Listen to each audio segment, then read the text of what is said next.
wa ala alihi wa sahbihi. Allahumma salli ala sayyidina Muhammadin salatan taftahu biha lana futuhal arifin wa tufaqqihuna biha fid din wa ala alihi wa sahbihi. Assalamu alaikum warahmatullahi wabarakatuh. Alhamdulillah, sekali lagi jazakumullah khairan sudah mengundang saya untuk hadir di malam Jumat ini di forum yang sangat indah ini. Ya, forum bersama orang-orang yang mengurusi pendidikan. Yang mengurusi pendidikan, mengurusi ilmu. Karena tidak ada makom, nggak ada pangkat, nggak ada derajat yang lebih tinggi di sisi Allah Ta'ala melebihi derajatnya ahlul ilm, derajatnya orang yang berilmu. Sebagaimana Allah Ta'ala pamerkan ketika Allah menciptakan manusia. Jadi ketika Allah menciptakan Nabi Adam alaihissalam, saat itu timbul rasa penasaran malaikat. Malaikat itu bukan makhluk yang sok protes, enggak.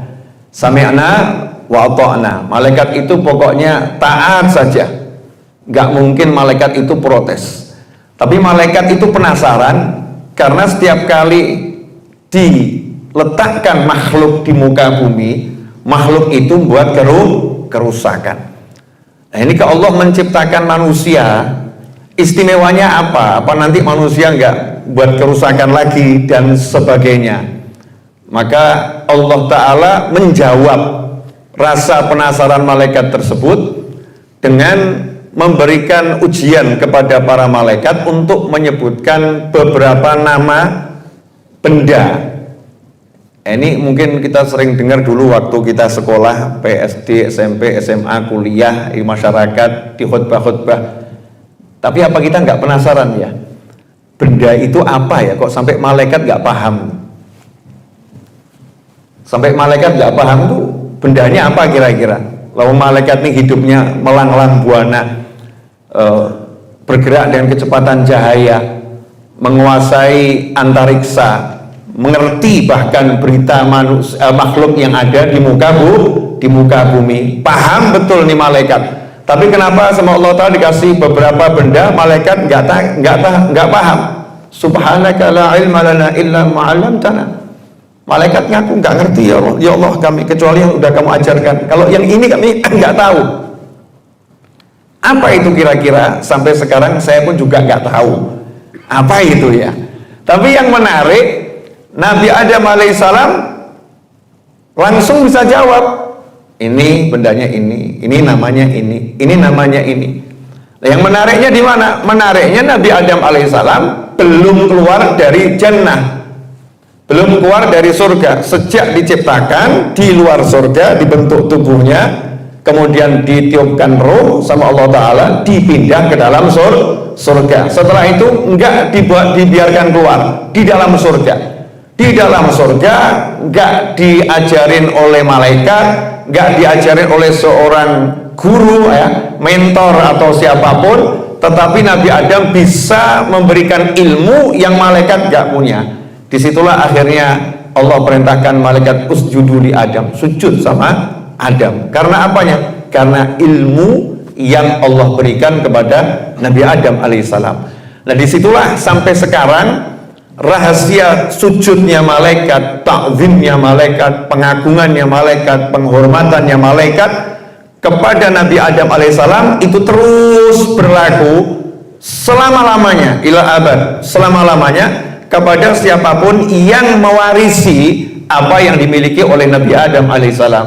Karena itu dikatakan al-ulama warathatul anbiya, orang yang punya ilmunya Allah, orang yang punya ilmunya Allah, warathatul anbiya, ini pewarisnya para nabi, memiliki sesuatu yang dimiliki Allah, yang Allah berikan kepada para nabi, kemudian terus diwariskan sampai sekarang. Dan antum semua Masya Allah yang nguri-uri itu, yang menjaga agar warisan-warisan tersebut terus ya bisa disebar luaskan, maka suatu kehormatan buat saya bisa duduk di sini insya Allah ngobrol sebisanya dan insya Allah ada manfaatnya.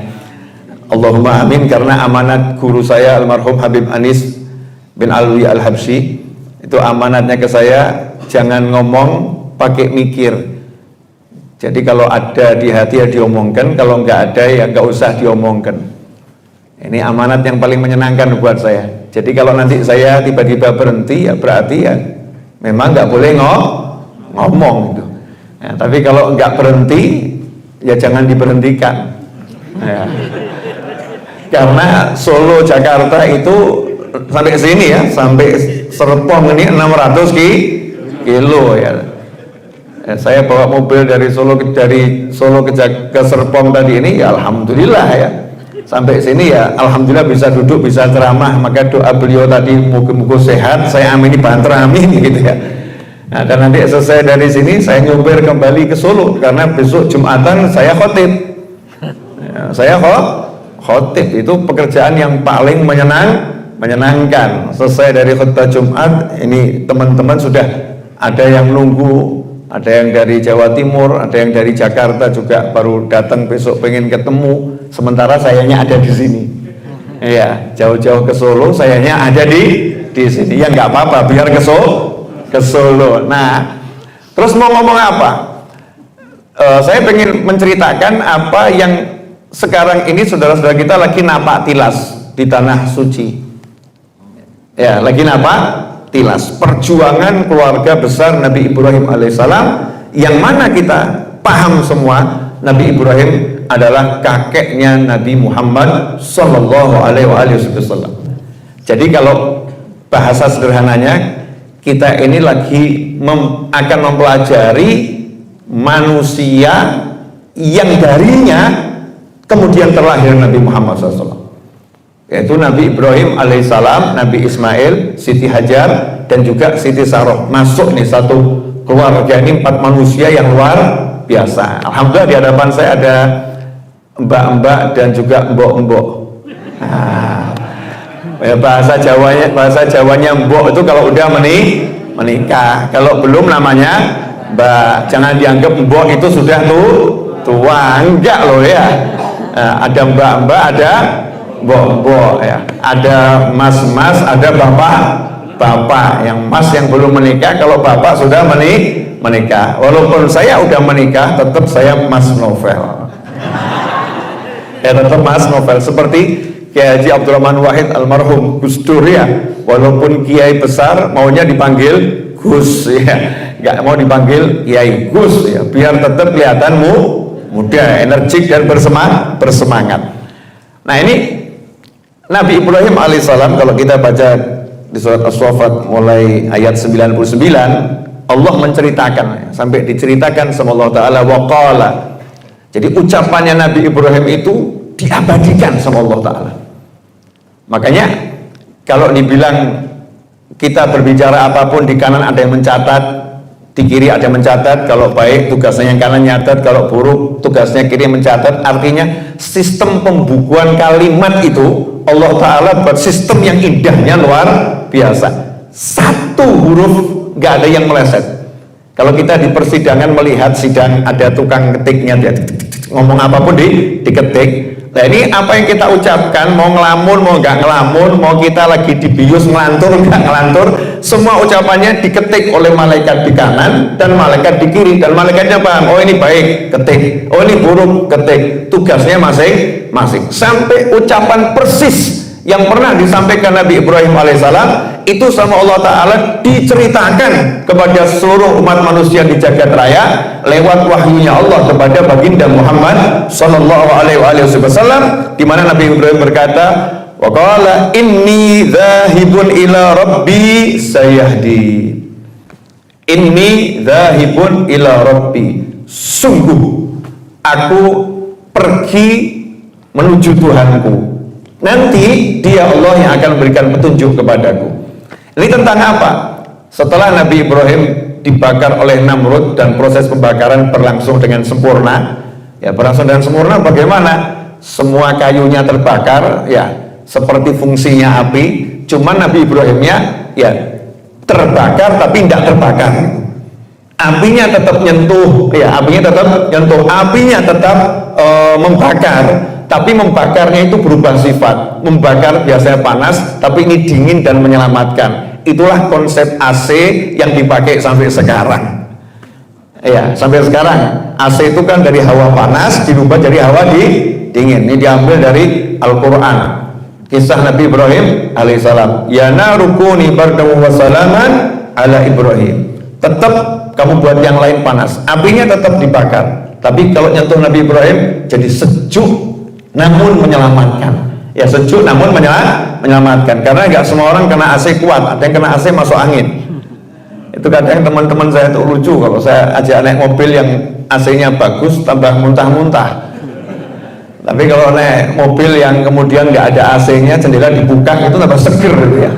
Ada yang model seperti itu, seperti kata Kiai Anwar Zahid itu kan ya. Beliau mengatakan ini ono sing kena AC gak kuat, kena angin kok tambah sehat nih. Manusia macam-macam. Nabi Ibrahim apinya kena tubuh beliau langsung dingin dan menyelamatkan.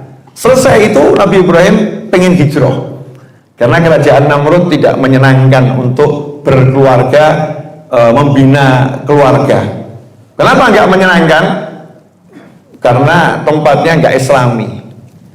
Ya tempatnya nggak Islami. Maka yang pertama kali dilakukan Nabi Ibrahim alaihissalam adalah untuk hidup berkeluarga, cari tempat yang Islami. Dan alhamdulillah kita nggak usah nyari. Indonesia ini kurang Islamnya di mana? Spol-polan. Ya, Islaminya luar biasa. Ini kita di negara yang dengan jumlah umat Islam, insya Allah salah satu yang terbesar di dunia. Bahkan kita itu kalau mau menghindar dari azan itu susah. Ya, masuk mall ya ada azan, masuk rest area ada azan, sampai di mobil pun aplikasi muncul suara azan. Di Indonesia susah menghindar dari suara azan. Coba ke Singapura, cari azan susah. Ya, Singapura mau cari azan susah. Di Indonesia azan ini masya Allah menjadi sesuatu yang menghibur dan menyenangkan. Artinya kita hidup di lingkungan yang sudah sangat bagus. Tapi tentunya bagus-bagusnya lingkungan kita kan masih ada lingkungan yang kurang bagus, terutama di rumah kita sendiri. Makanya kalau kita pengen bina rumah tangga yang bagus adalah jadikan rumah kita ini nomor satu rumah yang Islami. Inilah konsep awal hijrah dilakukan Nabi Ibrahim alaihissalam. Jadi yang pertama kali hijrah dalam tafsir disebutkan adalah Nabi Ibrahim alaihissalam. Belum hijrah. Kemana? Sayahdin, nanti Allah akan memberi petunjuk saya harus kemana. Maka diberitahu oleh Allah Ta'ala pergi ke Syam, ditemani istrinya Siti Sarah. Ya, dengan Siti Sayyidatuna Sarah berdua Nabi Ibrahim berangkat hijrah. Suami istri, belum punya anak, belum punya momongan. Saya mau nanya sama mbak-mbak yang belum punya anak. Ya, bersama suami belum punya anak, sudah nikah 4 tahun 5 tahun, itu menyenangkan atau siksaan? Nah, tergantung. Dari jawabannya tergantung gitu ya. Bisa siksaan kalau mau dengarkan cemoohan orang, jadi siksaan. Tapi kalau nggak dengarkan cemoohannya orang, yaitu menyenangkan. Kenapa? Nggak ada yang rutin, nggak ada yang ganggu, nggak ada yang nangis, nggak ada yang minta ASI, ya kan ya? Nggak ada yang muntah-muntah, gitu kan? Nggak ada yang tiba-tiba, ternyata itu sudah penuh pampersnya dengan kotoran, nggak ada. Mau pergi kemana-mana bebas, nggak ada urusan. Oh, saya harus jaga anak, nggak ada. Masya Allah, manten baru terus. Ya, manten baru terus. Tapi buat orang yang mendengarkan ucapan yang nggak baik, yang nggak benar, kok orang meteng ini ngopo ya? Masya Allah. Kok orang meteng. Saya lagi makan di mall. Di samping saya ada suami istri ngeliatin saya terus gitu ya. Mau negur gak enak. Terus saya sapa, ini mas, nanya, Habib Novel ya? Iya. Nanti mau nanya sesuatu boleh Beb? Oh boleh. Selesai saya makan terus baru nanya itu. Doakan ya Beb ya, ini saya belum punya keturunan. Ya belum punya keturunan. Seperti Mas Fadli di pojok sana itu. Ya, udah nikah berapa tahun? Ya, alhamdulillah sama Allah dikaruniai belum punya keturunan. Itu juga karunia. Kalau sudah punya sekarang diajak ke sini susahnya luar biasa. Belum punya aja susah. Ya, apalagi sudah punya. A sampai Z ngobrol, maka saya kasih resep satu. Kalau ada orang nanti menghina kamu, nyemooh kamu, ngomong gak enak, jawab saja satu. Orang meteng ya ora apa-apa. Selesai. Gak hamil tuh gak jadi masalah. Emang masalah? Siapa yang ngasih orang bisa hamil? Yang ngasih Allah Subhanahu wa ta'ala. Al-mu'ti huwallah wal mani' huwallah. Yang ngasih Allah, yang nahan siapa? Allah. Jadi kalau lagi ditahan sama Allah kita marah-marah, berarti kurang ajar atau gak kurang ajar nih? Kurang ajar. Yang ada itu tugas kita al-ikhtiar, usaha. Gak pernah mikir hasil. Usaha yang maksimal, gak mikir hasil, karena Allah punya rencana. Aku suka dengan rencana Allah. Yang penting apa yang disuruh Allah aku jalankan. Jadi Mbak, Mas, kalau ada orang yang menghina, jawab saja orang meteng ora masalah. Gak hamil gak jadi masalah. Meskipun aku selalu minta sama Allah agar diberi keturunan. Nah, saat itu Nabi Ibrahim dan Siti Sarah belum punya anak. Apa yang dilakukan Nabi? Wong api saja jadi adem kok ya. Api jadi dingin dan menyelamatkan. Jadi kalau tadi pangkatnya ada eselon 1, eselon 2 tadi ya. Ini kalau Nabi Ibrahim pangkatnya Khalilullah, kekasihnya Allah Subhanahu wa ta'ala. Di atasnya Khalil itu Habibullah, Nabi Muhammad SAW, Habibullah. Bawahnya itu Khalilullah. Siapa? Nabi Ibrahim alaihissalam. Apakah Nabi Ibrahim mengatakan, oh nggak dikasih nggak jadi masalah, aku nggak perlu minta, urusan yang satu ini enggak. Beda ketika mau dibakar, Allah tahu kondisi saya, ilmu bihali kafani ansuali, Allah ngerti kondisi saya, jadi saya nggak perlu minta, biar Allah yang bereskan, terserah apa mau Allah ketika mau dibakar. Tapi urusan anak, karena anak ini pentingnya luar biasa, kelangsungan kehidupan umat manusia. Nabi Ibrahim nggak mengatakan Allah tahu kok kondisi saya, mau dikasih boleh, nggak dikasih boleh, nggak seperti itu. Di ayat yang ke-100, setelah bergerak cari lingkungan yang baik, zahibun ila rabbi, aku pergi ya musafir ke Allah Ta'ala, cari tempat yang baik. Rabbi habli minas solihin, ya Allah karuniailah aku anak yang masuk dalam kelompok orang-orang yang soleh. Nah, kalau Nabi Ibrahim saja masih minta terus anak yang soleh, nah kalau kita nggak minta ya anak yang soleh, kalau kita nggak berupaya ya terus berdoa, kenapa kita habis sholat nggak ngucap minta anak yang soleh? Kenapa kita berhenti minta anak yang soleh? Ini kalimat yang nggak boleh berhenti bagi seorang ayah dan ibu, harus terus diucapkan. Rabbi habli minas solihin. Apa kaitannya ini dengan yang sekarang antum lagi berkumpul bersama ini untuk save apa tadi ini? Saya soalnya Inggris saya nggak jelas nih. Inggris nggak cetok gitu ya. Nah, bahasa bebasnya apa tadi? Healing. Healing ya, mirip healing ya. Ya biar mentalnya seger gitu kan ya. Kemudian bisa paham nilai dirinya, bisa introspeksi di diri, bisa meningkatkan kualitas. Nah, ini ajibnya kisah ini di sini. Nanti akan saya ambilkan sudut pandang yang saya dapatkan, mudah-mudahan jadi tambahan ilmu yang baru, amin. Setelah pergi, minta. Pertanyaannya, dapat anak?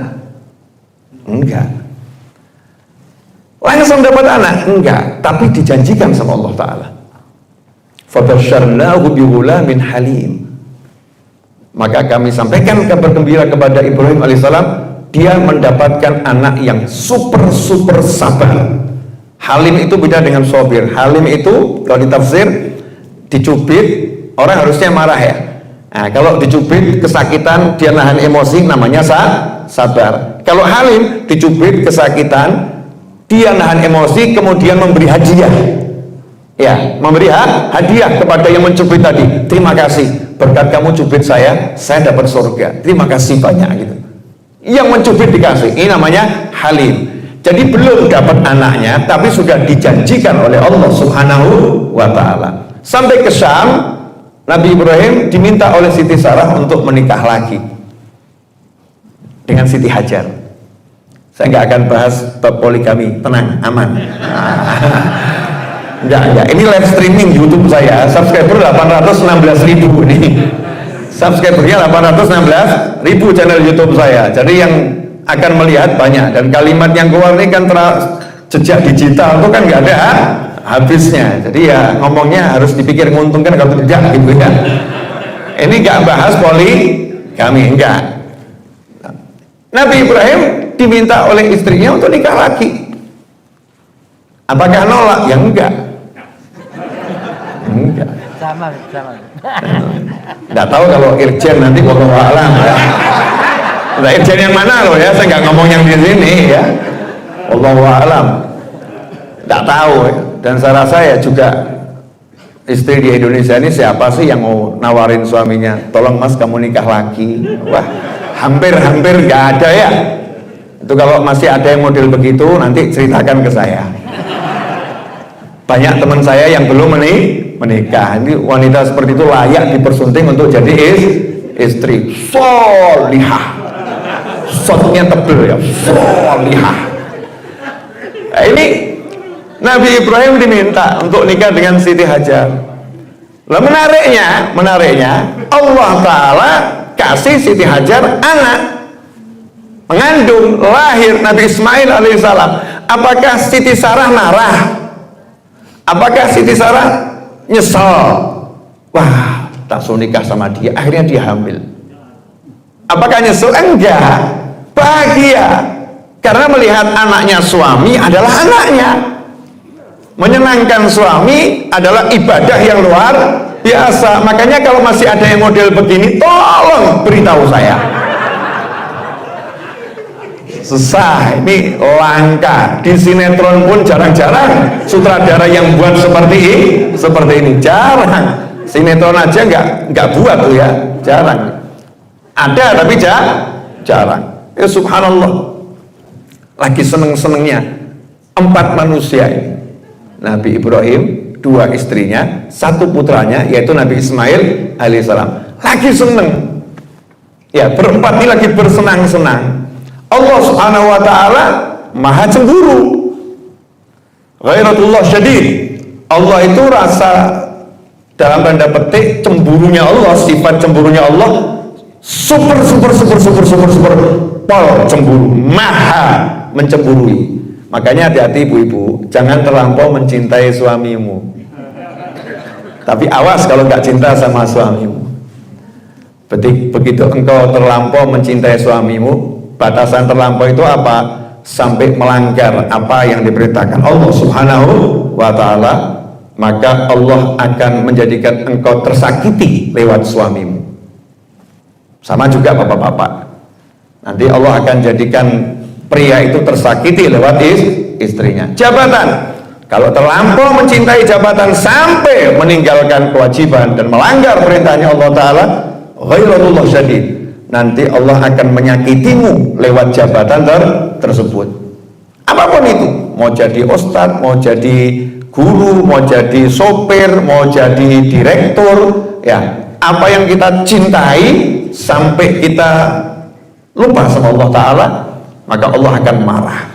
Ya, Allah akan marah. Nabi Ibrahim alaihissalam nggak lupa sama Allah, Nabi Khalilullah, tapi Allah maha cemburu. Maka Allah tunjukkan rasa cemburunya itu. Nabi Ibrahim diuji, dipisahkan dengan semua kekasihnya. Nomor 1, bawa Siti Hajar dan Ismail pergi, jauhin Siti Sarah, keluar dari Syam, sana pergi ke Mekah. Maaf ya mbak ya, sama mbok, maaf, mohon maaf gitu. Seorang pria dengan 2 istri, istri pertama belum punya anak, istri kedua punya anak. Ini kalau di sinetron, drama ya, drama Korea kayak apa, drama mana gitu ya. Ini drama-drama itu ya. Ini kalau sutradara buat cerita semacam ini, misal ya, ada sutradara buat cerita semacam ini, kemudian sang suami mengajak istri barunya bersama anaknya masih lucu pergi meninggalkan istri pertama.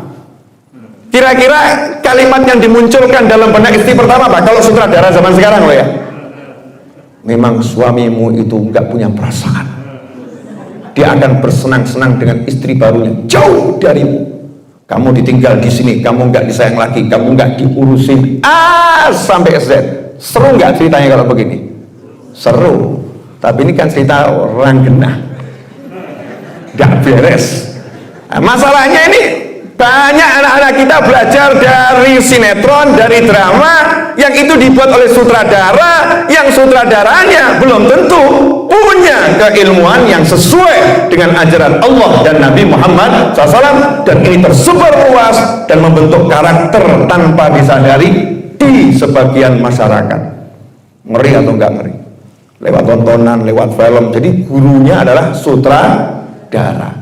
Nah, ini gurunya bukan sutradara, maha sutradara, yaitu Allah Subhanahu wa Ta'ala.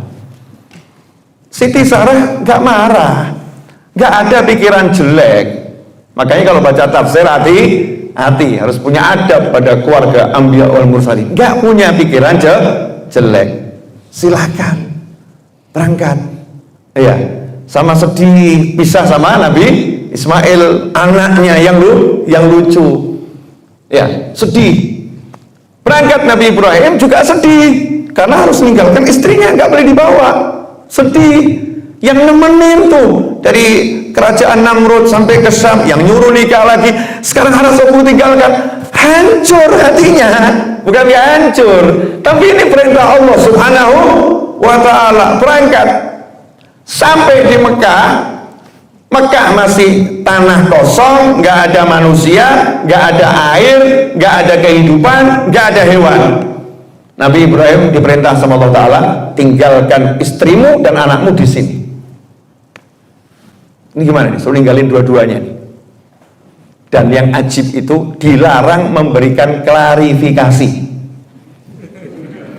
dilarang memberikan penjelasan. Gak usah ngomong apa-apa, gak usah bicara apapun, taruh, tinggal pergi. Coba Mbak, kalau Anda ada dalam sinetron yang model seperti itu, ditinggal di tengah padang Sahara, jangankan kok di padang Sahara, ini hotel apa namanya? Swissbell, ditinggal di hotel Swissbell, kamar suite gitu misalnya ya, sama anak, blek, Mas mau kemana? Blek, tinggal pergi. Masya Allah, kira-kira bahagia atau dedek ya, hatinya bertanya tanya. Nah, Siti Hajar saat itu ditinggal begitu saja. Ya nanya, namanya manusia ya, nanya sama suaminya, suamiku kenapa kami ditinggalkan di sini? Tapi ini yang nanya shotnya keras ya, solihah, nggak ada kecurigaan, selalu berpikir positif, dan wanita yang cerdas. Ini yang akan saya ceritakan nih wanita beneran, wedok tenan, wanita beneran. Soalnya cari wanita beneran itu sekarang ya beneran. Tapi yang beneran seperti dua manusia yang diceritakan dalam Al-Quran ini, Masya Allah, ini wanita-wanita yang luar biasa. Kenapa kami ditinggalkan di sini? Tidak boleh jawab Nabi Ibrahim. Bayangkan tuh hatinya Nabi Ibrahim seperti apa? Aku disuruh Allah, tidak boleh jawab, tidak boleh ngasih keterangan. Kenapa aku ditinggalkan di sini? Tidak boleh ngomong. Nah, istrinya cerdas, disuruh Allah ya, Allah yang nyuruh ya. Nabi Ibrahim di situ tidak mengucapkan satu kata pun, tapi menganggukkan kepala karena nggak ada larangan memberikan isyarat. Istrinya langsung jawab, tinggalkan kami, don't worry about us. Ya, jangan khawatir, pasti kami dijaga sama Allah Subhanahu wa Ta'ala. Allah pasti jaga kami, Allah pasti lindungi kami. Berangkatlah sayang. Jadi istrinya nggak mau, suaminya pikiran. Hebat kan ya? Coba istri zaman sekarang, apa? Disuruh Allah. Wah, kalau bisa tuh gimana caranya? Susah ngomongnya ya, buat ruwet hati bojo gitu ya. Mas, tugas kantor ya? Yakin tugas kantor? Ya udah, itu kelihatannya mantanku besok mau kesini. Wah, dibuat was-was suaminya. Ya, suaminya dibuat was-was. Tugas kantornya berapa hari? Ya seminggu, sepekan, sejum'ah. Saya lagi mau populerkan kalimat sejum'ah. Karena di dalam hadits kan Jum'ah ilal Jum'ah, sejum'ah. Yang pakai seminggu monggo, sepekan monggo. Saya lagi melatih lisan saya pakai kalimat sejum'ah. Siapa tahun 1000 tahun lagi di Indonesia orang ngomongnya sejum'ah. Mulai perubahan dari hal yang kecil. Minimal kan tak mulai diri saya sendiri. Itu pun susah. Masih sering lupa. Sejum'ah, iya. Ya udah besok itu ada kumpul-kumpul teman SMA. Ya cuma 2 hari kok. Mulai grrrk. Pokoknya gimana caranya hati suami kacau. Ada enggak yang model seperti itu? Nah, ini yang teriak korban ini. Ya, ini banyak korban-korban gitu ya. Korban-korban hatinya diacak-acak oleh istri. Ya, istrinya cinta, tapi yang dicintai dirinya sendiri. Siti Hajar enggak.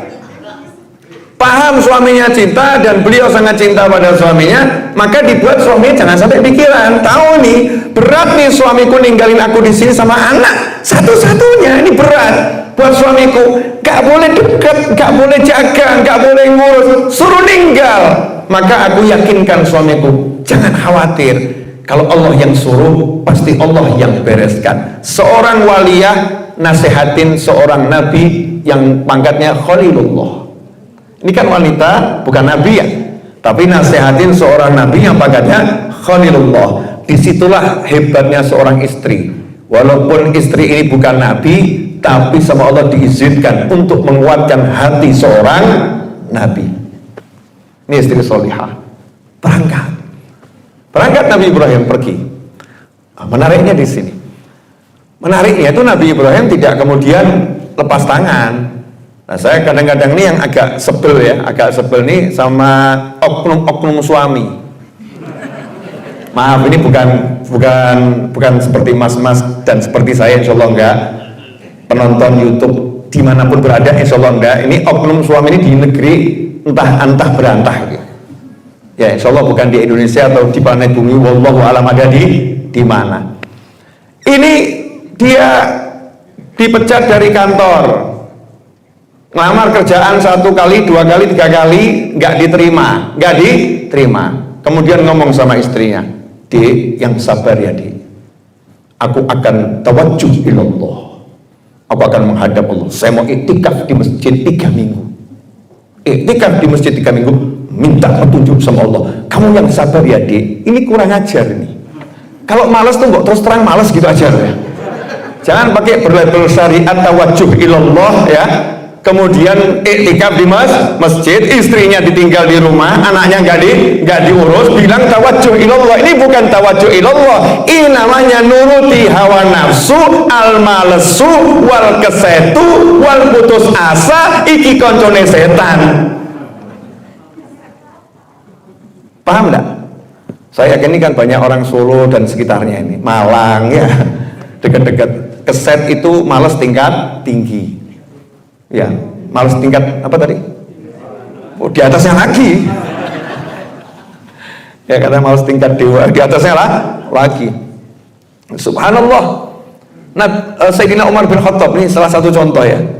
Rasulullah SAW itu kan dijuluki sama orang-orang musyrik. Kenapa ini katanya Rasul, tapi kok mondar-mandir ke pasar? Katanya Rasul, tapi kok mondar-mandir ke pasar? Karena pikirnya orang-orang musyrik, Rasul itu ya di musolanya gitu ya, nggak usah keluar ke pasar. Rasul kok ke pasar. Sayyidina Umar bin Khattab radhiyallahu ta'ala waktu jadi khalifah, inspeksi ke masjid.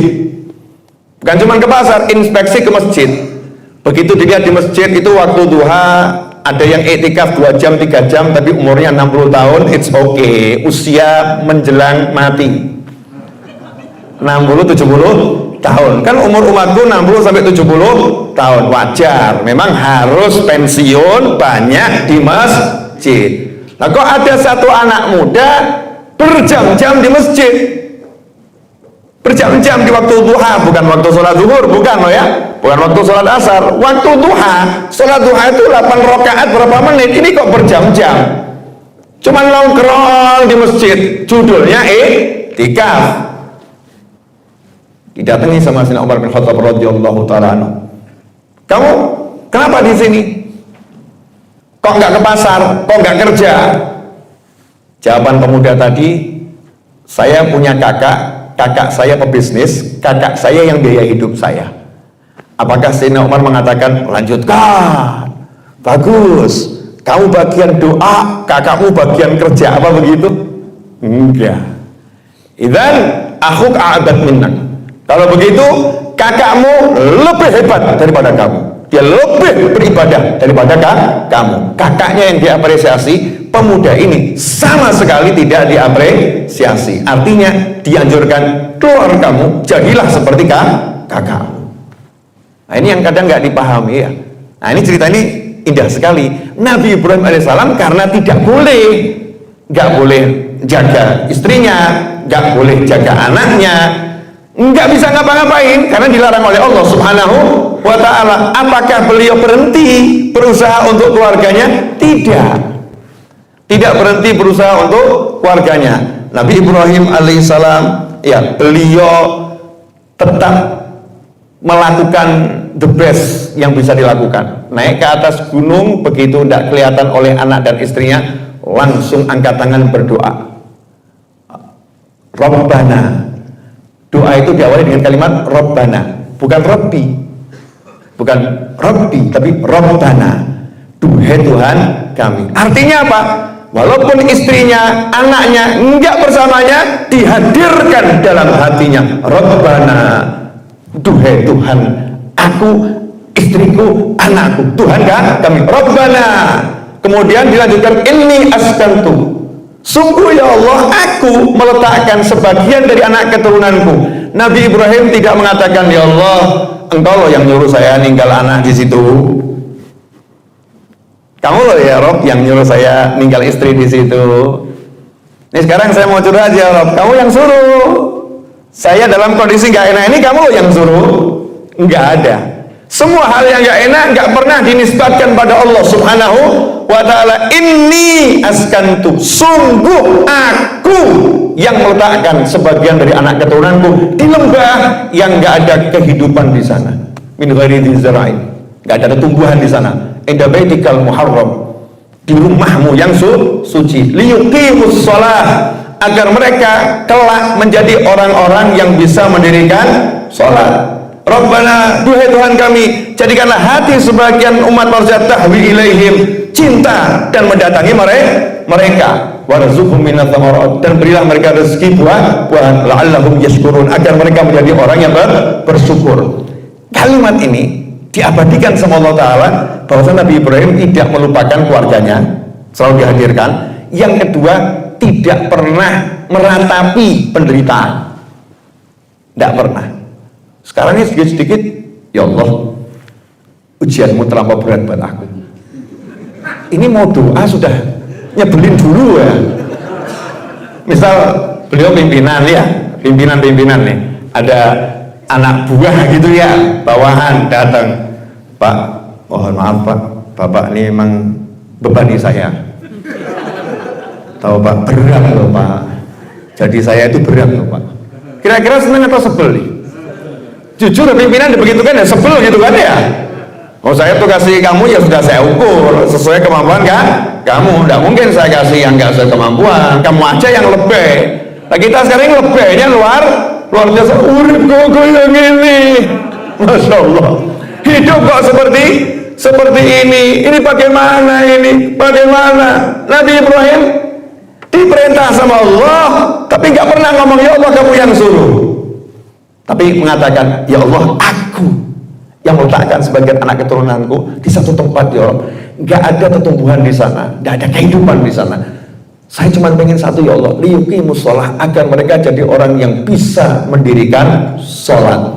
Pertanyaannya, kok Nabi Ibrahim sudah yakin ya nanti anaknya ini akan beranak pinak, punya cucu, punya keturunan, semuanya ahli sholat. Artinya apa? Nabi Ibrahim alaihissalam membangun pola pikir yang positif. Ya Rob, anakku ini nggak bakal meninggal, anakku ini nggak bakal selesai hidupnya saat ini, istriku nggak akan sengsara, nggak bakal ya Rob, nggak mungkin, karena tujuanku nomor satu agar mereka mendirikan sholat. Saya ini menjalankan perintahmu, pasti mereka akan jadi orang-orang yang banyak dalam mendirikan sholat, mereka akan hidup ya Rob, saya yakin itu ya Allah. Tapi ada lanjutannya. Tolong ya Rob, saya minta 2 hal. Solusi. Buku yang sudah antum pegang kan judulnya solusi ya. Jadi nggak berpikir tentang masalah. Masalahnya nggak usah dipikir. Solusinya yang diminta.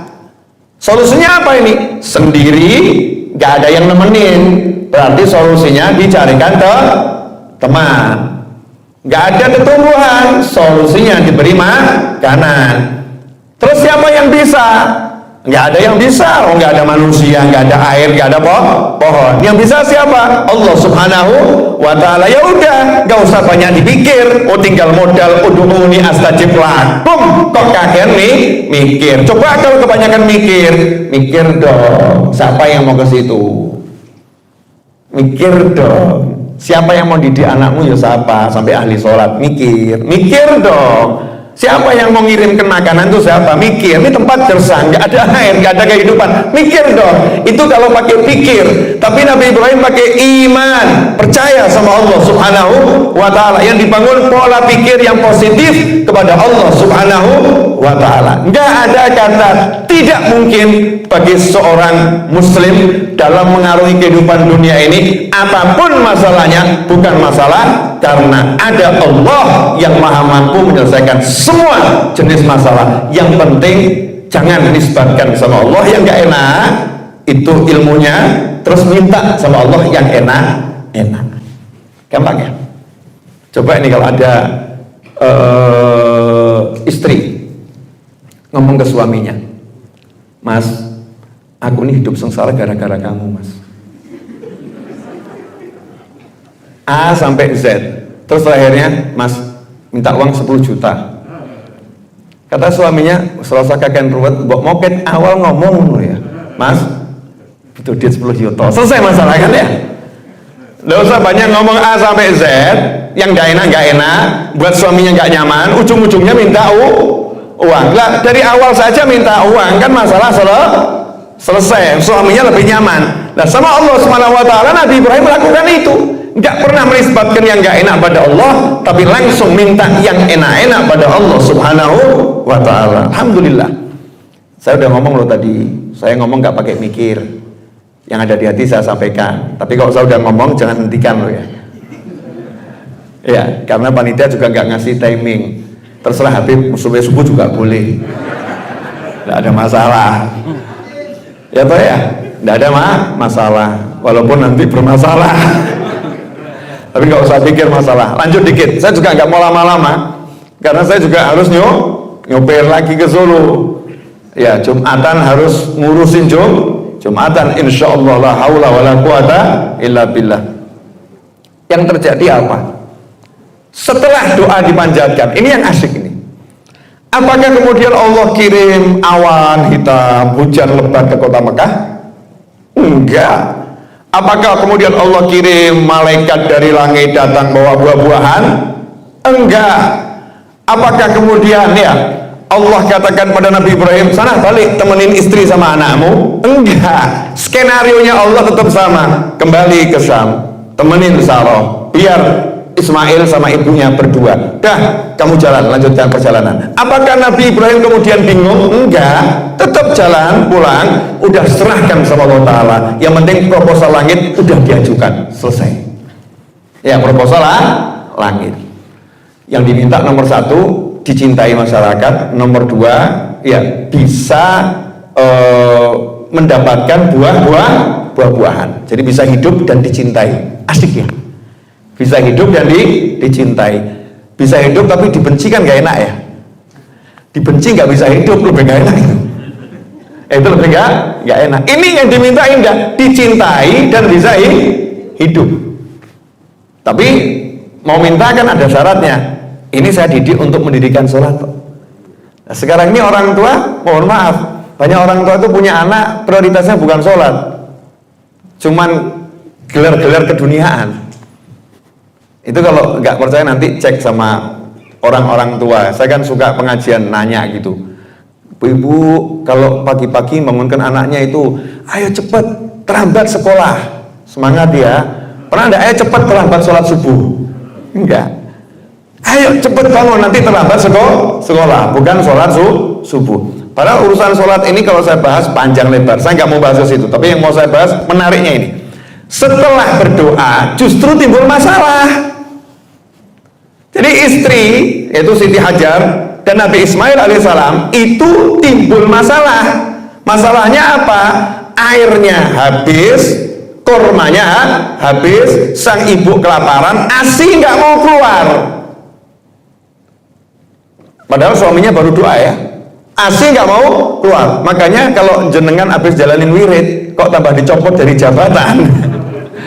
Saya ini udah dapat wirid dari Pak Kiai, kok tambah pangkat turun gimana ini ya? Ini kiainya salah jangan-jangan. Saya barusan dapat wirid dari Habib Novel, kok tambah saya dipindah ke luar pulau yang nggak jelas ini ya. Wah ini Habib Novel salah nih. Jangan berpikir buruk. Memang prosesnya itu ya begitu. Prosesnya seperti itu. Justru kalau masalah setelah doa ada masalah, kabar gembira itu pangkat akan cepat naik. Ya pangkat akan cepat naik. Ya seperti Siti Hajar, habis suaminya doa, masalah, air habis, kurma habis, ASI nggak keluar, anak nangis. Dan ini Nabi Ismail, semakin sempurna manusia, semakin keras tangisannya. Makanya ibu-ibu kalau anaknya nangisnya keras, tanda-tanda dia cerdasnya luar biasa. Ya nggak lucu toh, masa Nabi Ismail nangisnya tuh kasihan ibuku nanti pikiran, udah aku tak pelan-pelan saja. Nggak mungkin, mesti ya buanter. Manusia itu kan pertahanan hidupnya di situ. Ibunya tahu anaknya nangis, lapar, kalau didiamkan bisa meninggal. Dan ibunya paham, gak ada manusia, gak ada air, gak mungkin ada pertolongan di sekitar yang bisa dilihat oleh mata. Logika manusia biasa yang kurang cerdas, manusia yang penuh putus asa, manusia yang gak berpikir visioner ke depan jauh akan meluk anaknya. Diam ya nak ya, ini nasib kita mati di jalan Allah. Nah, yuk mati sambil berpelukan kayak Teletubbies gitu ya. Ini kita akan mati di jalan Allah. Nah kita nih, aku istri yang taat sama suami, ini Allah yang suruh ya, kita akan mati di jalan Allah. Begitu? Enggak. Siti Hajar enggak begitu. Yakin Allah yang letakkan di sini, pasti Allah akan tolong. Yang penting aku jalankan tugasku. Tugasnya apa? Anak nangis, butuh air, ya tugasnya cari air. Tugasnya cari air. Jawab ini, airnya nggak ada. Airnya nggak ada. Ya udah, cari orang yang kira-kira bisa ngasih air. Di sini nggak ada orang, ya cari pokoknya. Kemana carinya? Ya ke tempat yang tinggi. Bisa lihat ada orang nggak? Naik ke bukit sofa. Dilihat nggak ada manusia. Lari ke Marwah. Dilihat nggak ada manusia. Logikanya orang-orang al-kesetu wal malesu tadi, ya yang males keset akan mengatakan, udah kok bos, saya udah coba ke pasar situ nggak ada, coba pasar sana nggak ada, udah nggak mungkin, stok habis. Ini orang males, jangan dijadikan bawahan. Pindah bagian cleaning service. Nggak layak dapat posisi yang tinggi, nggak punya semangat juang. Nyambung kan dengan forum ini? Nah, nyambung. Saya katakan nanti bagian terindahnya di sini. Masya Allah. Biar kita jadi orang-orang yang luar biasa. Ini wedok tenan, wanita. Saya tuh kagum, ya Allah, Siti Hajar luar biasa. Kenapa? Nenek saya. Iya nenek saya. Beliau kan nenek saya. Ibunya Nabi Ismail. Nabi Ismail adalah kakeknya Nabi Muhammad SAW. Nabi Muhammad adalah kakek saya. Oh saya bangga, nenekku seperti itu. Aku kok kayak gini. Malu saya kalau nggak punya semangat yang luar biasa. Makanya saya suka berpikir out of the box. Ya berpikir di luar kerangka umumnya kan Safa Marwah nggak ada, selesai. Tapi wanita yang satu ini luar biasa, lari lagi ke Safa. Siapa tahu ya, kalau tadi nggak ada, siapa tahu sekarang ada. Nggak ada lagi Marwah, siapa tahu sekarang ada. Karena apa? Yang bisa dilakukan cuman itu. Yang bisa dilakukan maksimal cari pertolongan dari manusia. Kalau dari Allah udah minta, udah doa, dan yakin suaminya pasti mendoakan. Tapi caranya Allah menurunkannya seperti apa kan nggak ngerti. Maka jalankan syariat. Syariatnya apa? Cari Safa Marwah, Safa Marwah, Safa Marwah. Hasilnya apa? Allah munculkan di kaki anaknya. Bukan datang manusia ngasih air, tapi dikasih air di kaki anaknya. Selamat anaknya. Nggak lama kemudian burung yang punya indera penglihatan yang luar biasa dan penciuman luar biasa tahu ada air di lembah sana. Burung pun berdatangan. Ada suku Jurhum, asal muasal bangsa Arab, lewat, lihat di kejauhan kok ada burung-burung banyak, berarti di situ ada air dan tempat itu kelihatannya cocok untuk tinggal, untuk bercocok tanam. Maka mereka belok. Selama nggak pernah belok. Kenapa? Karena nggak ada air. Mereka belok ke sana. Sampai di sana ketemu ibunya Nabi Ismail, dan Nabi Ismail masih bayi di samping sumur Zam-Zam, telaga Zam-Zam. Saat itulah mereka berkata, boleh tidak kami tinggal di sini? Boleh, tapi airnya milik saya loh. Ini air milik saya. Oke, deal. Sehingga mereka setiap ambil air mereka harus bayar. Bayarnya buah-buahan, kambing, makanan, sampai Nabi Ismail tumbuh besar. Ibunya duduk santai terima gaji. Masya Allah. Berkat apa itu? Pensiunan. Duduk santai terima gaji. Berkat apa? Satu, suaminya mendoakan. Dua, percaya pada suaminya. Tiga, tawakal yang tinggi pada Allah Subhanahu wa Ta'ala. Empat, etos kerja yang hebatnya luar biasa. Never give up, dan tidak ada kata menyerah. Yang bisa kulakukan. Inilah wanita yang disebutkan dalam Al-Quran. Indahnya luar biasa. Belum selesai ceritanya. Sabar, saya aja yang ceramah sabar, apalagi yang mendengarkan. Yang ceramah aja bisa sabar, yang mendengarkan tidak bisa sabar kan? Anehnya luar biasa. Insyaallah lanjut dikit lagi boleh? Boleh, santai loh. Yang mau sonjor sambil tidur boleh. Ya, orang tidur itu tidak dilarang, kecuali kalau sholat, batal sholatnya. Tapi kalau pengajian mau tidur, siapa tahu yang tidur itu nanti dapat mimpi-mimpi yang bagus. Lu ada orang yang tidur di pengajian ternyata mimpi ketemu Nabi Muhammad SAW. Tapi jangan nawaitu turu, Masya Allah. Hadir pengajian niat tidur, siapa tahu kok tidur di pengajian ketemu Nabi. Tidur di rumah gak pernah ketemu Nabi. Ngawur nih, salah belajar ini ya. Ya salah belajar. Subhanallah. Nabi Ibrahim 10 tahun kemudian, atau dalam tafsir yang lain 12 tahun, dapat perintah dari Allah Ta'ala. Dan hebatnya ini Siti Hajar ditinggal suaminya 10 tahun bersama Siti Sarah ya di Syam sana, nggak pernah loh ngedumel, wah aku ditinggal sendiri, ini suamiku di sana sama istri nomor 1, aku nomor 2 nggak diurus, aku dilupakan, aku udah nggak ada model begitu kecuali di sinetron. Kalau di Al-Quran nggak ada yang model seperti itu. Suci, bersih hatinya, penuh prasangka baik. 10 tahun kemudian atau 12 tahun Allah perintahkan Nabi Ibrahim AS, temuin istrimu dan anakmu di Mekah. Senang. Setelah 10 tahun 12 tahun boleh lihat istrinya, boleh lihat anaknya, berangkat semangat, senangnya luar biasa.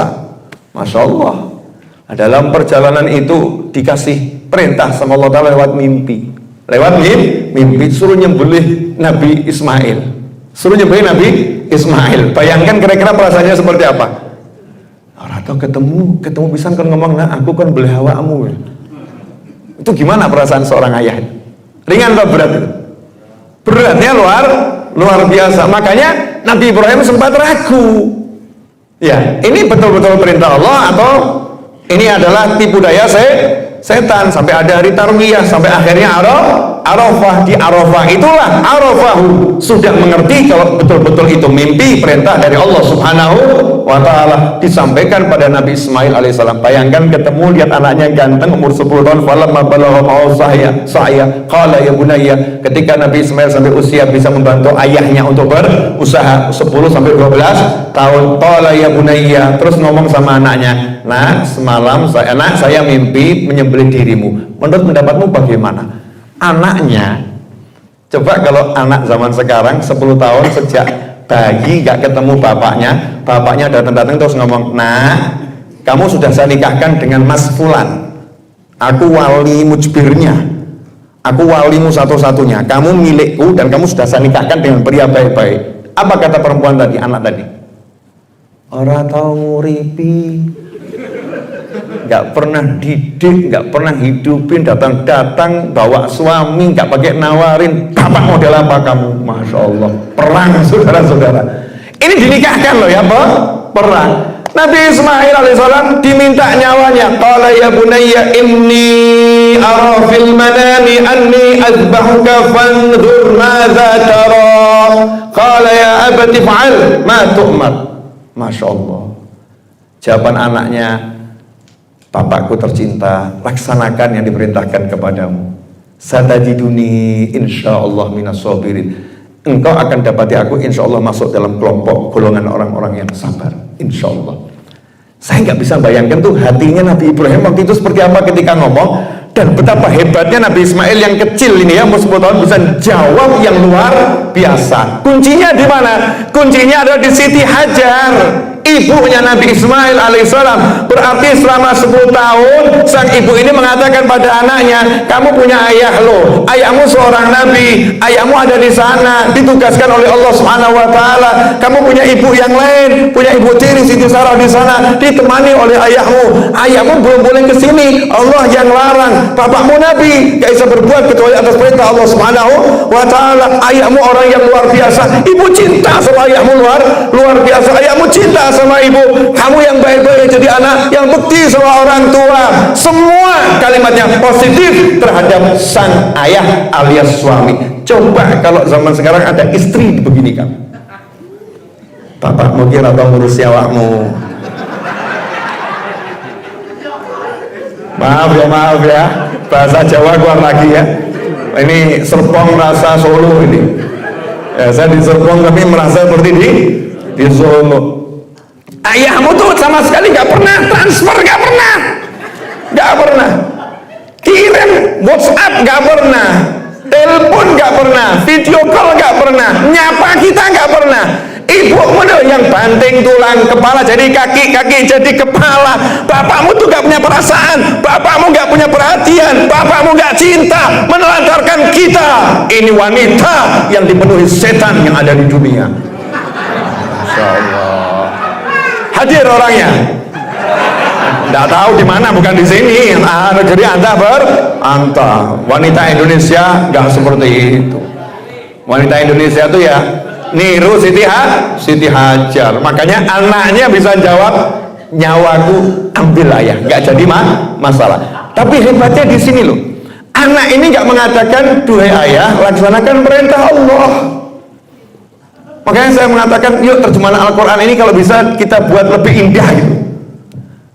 Karena anak nggak mengatakan duhai ayah laksanakan perintah Allah, insya Allah aku masuk orang yang sabar, enggak. Si anak mengatakan duhai ayah laksanakan yang diperintahkan kepadamu, nggak mengatakan perintah Allah. Kenapa? Ini urusannya nggak enak, urusannya mau disembelih, urusannya nyawa diminta. Jangan bilang Allah yang perintah, meskipun Allah yang perintah. Itu namanya sopan santun, adab sama Allah Subhanahu wa ta'ala. Laksanakan yang diperintahkan kepadamu. Di situ Nabi Ibrahim ya seneng, ya tambah cinta sama istrinya. Istriku, Masya Allah, lulus kamu didik anak, tambah tresno. Tapi anaknya semua nyembelih. Oke naik. Bagaimana bisa ini? Beratnya luar biasa. Anak yang ngajari, ayah pisaunya yang tajam biar gak ragu-ragu. Tambah berbesmili kalau kita ya. Ayah tutup penglihatanmu biar gak ragu-ragu. Ayah tolong lepas bajumu biar darahku nanti gak muncrat kena baju, nanti ibu akan kasih sedih. Masya Allah. jalankan, betul-betul dijalankan.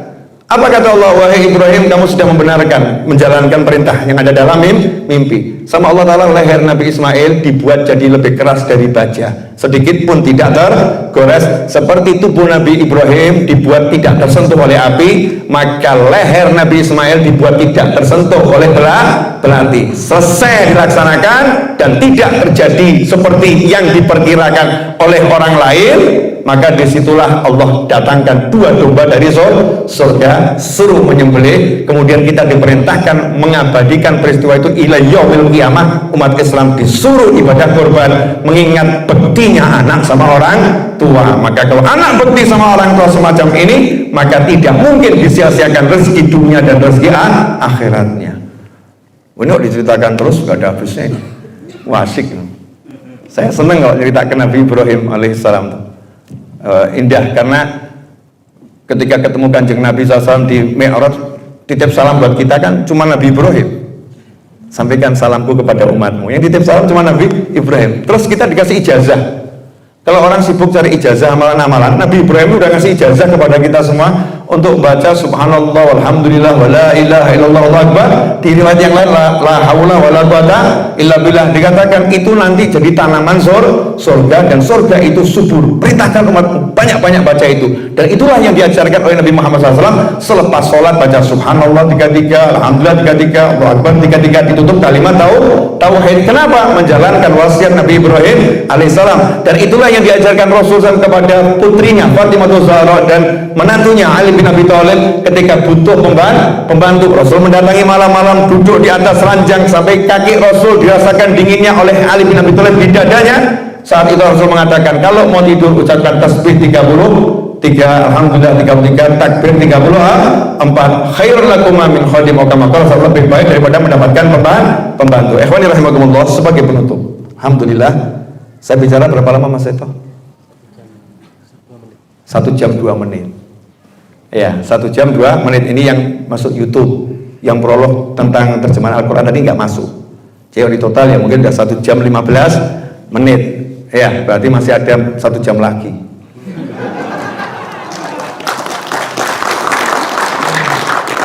Canda ya.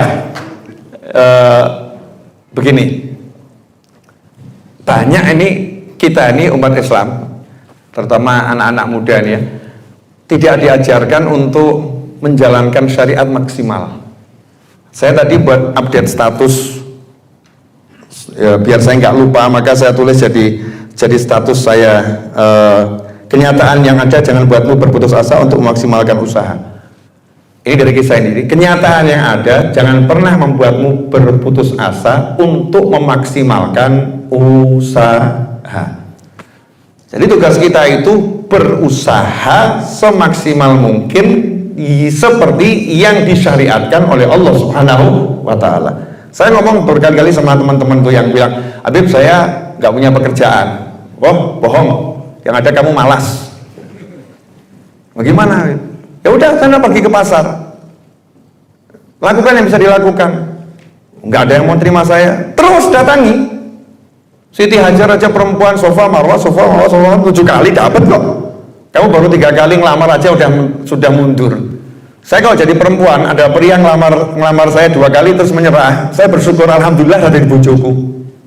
Alhamdulillah nggak jadi istri suamiku. Kenapa? Nggak punya semangat, nggak punya nilai juang. Saya punya teman, gak usah saya ceritakan siapa, salah satu juga orang penting lah dalam dunia dakwah itu ya. Masya Allah, datengin satu ibu-ibu ya, ngelamar anaknya. Kamu kesini mau ngapain? Ngelamar anak ibu. Saya tidak akan pernah menikahkan anak saya sama kamu. Gak apa-apa bu, sekarang toh insya Allah besok saya datang lagi. Besoknya datang lagi, datangnya baik-baik kan ya. Ibu tadi nyambutnya ya baik. Ngapain kamu kesini lagi? Mau minta anak ibu, saya pengen jadi menantu ibu. Ya, nah ini anaknya juga keluar sama ibu buatkan teh gitu ya. Udahlah, nggak usah kesini lagi. Tidak akan saya nikahkan anak saya sama kamu. Makasih, nggak apa-apa bu, nggak apa-apa. Ngobrol, Besoknya datang lagi, besoknya datang lagi, besoknya datang lagi, besoknya datang lagi. Akhirnya ibu tadi nanya, kamu kapan menyerah? Kalau ibu udah nikahkan saya dengan anak ibu, baru saya berhenti. Ya wes, selesai. Selesai. Akhirnya dinikahkan. Ini baru ngelamar 2 kali udah mundur. Aku ditolak aku. Kamu adikku. Loro. Aduh, lanang model apa kayak ngono ki ya. Pria macam apa yang baru ditolak 2 kali sudah mundur? Begitu kan ya? Nggak punya semangat juang. Ini berlaku dalam segala hal, dalam segala aspek kehidupan. Kalau kita memang punya cita-cita, ya kejar gitu ya, kejar. Jangan pernah mundur. Yang penting jalannya sesuai dengan apa yang diperintahkan Allah dan Nabi Muhammad Sallallahu Alaihi Wasallam. Super terakhir, belajar dari akuarium. Saya tuh ya heran sama ikan di akuarium tuh. Itu salah satu guru saya tuh ikan di akuarium. Salut saya. Ikan salut. Sudah ngerti lahannya cuma sak kotak. Sak kotak. Kok nggak ada iklan ikan demo ya? Ayo kawan-kawan kita demo sama manusia. Ngapa? Berhenti berenang. Nah, nasib kita nggak jelas, ngasih makannya nggak tahu kapan. Ya, terus kita suruh bergerak terus jadi sawangannya menungso. Dilihat manusia. Sementara mereka nggak begitu bertanggung jawab. Akuarium sakmene konobat terus.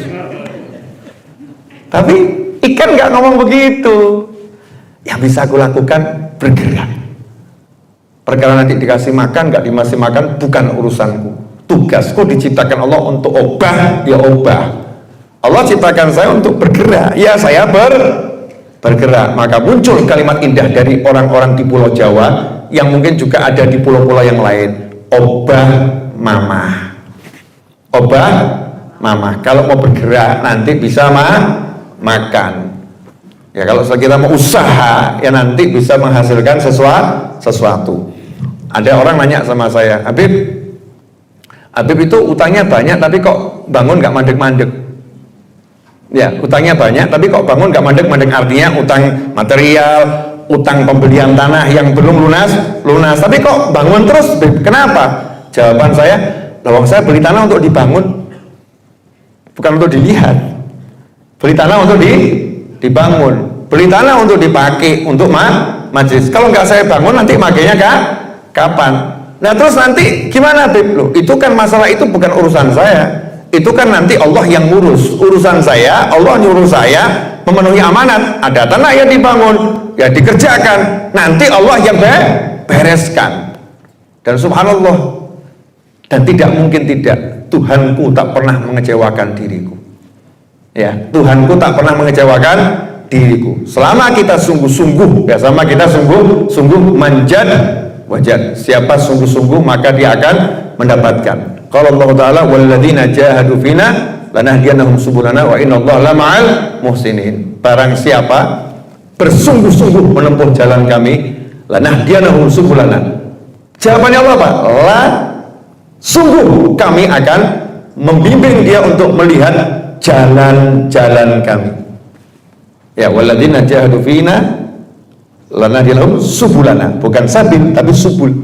Artinya kalau kita sungguh-sungguh menempuh jalan kebaikan satu saja, Allah akan berikan banyak opsi kebaikan. Nih. Nah, bisnis juga gitu. Bisnis itu kalau satu ditekuni benar sungguh-sungguh, itu nanti akan terbuka yang baik-baik, banyaknya luar biasa. Tapi jangan diartikan yang aneh. Ya, yang paham-paham, yang nggak paham ya semoga nggak usah paham. Beliau paham, Masya Allah. Alhamdulillah. Makasih. Jazakumullah khairan untuk yang sudah memberi tempat saya di sini untuk berbicara. Mudah-mudahan berkah dan manfaat. Untuk pemirsa yang menyaksikan tayangan ini, saya lagi ada di Serpong dalam rangkaian Kementerian Agama di bidang madrasah. Ya, lagi namanya apa? Self spiritual cohesion. Anggal. SSQ ya. Biasanya setahun sekali ini beliau menambahin setahun ini jadi dua kali ya, dengan harapan agar teman-teman yang mengelola madrasah ini nantinya lebih bersemangat untuk mengelola madrasah di negara kita yang jumlahnya 85.000 swasta maupun negeri ini 85.000 dengan jumlah siswa total di atas 10 juta ya, di atas 10 juta. Saya belum punya data, tadi sepintas dengar ya, sekitar itu. Ini berarti kan Masya Allah nih, saya dapat kemuliaan yang luar biasa. Kalau setelah ini nanti ada yang semangat, Habib nanti biar saya yang ngurus itu terjemahan Al-Quran, saya akan buat tim, Masya Allah. Terus nanti ternyata ada negara kita punya terjemahan Al-Quran the best in the world, yang terbaik di dunia, yang akan diambil dalam bahasa Inggris ngambil dari Indonesia, bahasa Pakistan ngambil dari Indonesia ya, karena dilihat bahasa Indonesianya udah sangat bagus itu, jadi rujukan semua umat beragama di seluruh dunia mau terjemahan Al-Quran yang terbaik ada di Indonesia. Nanti yang paling besar pahalanya saya, sorry, tapi saya kalah sama panitia. Panitia ngomong, Beb, kalau nggak saya kasih mic, nggak ada. Betul ya? Panitia udah bangga-bangga, Habib saya yang kasih mic, Habib saya yang ngundang. Wah, atasannya ngomong, kalau nggak saya kehendakin, yang nggak terjadi. Daripada kita perang tentang siapa paling banyak pahalanya, lebih baik kita buat perjanjian gitu.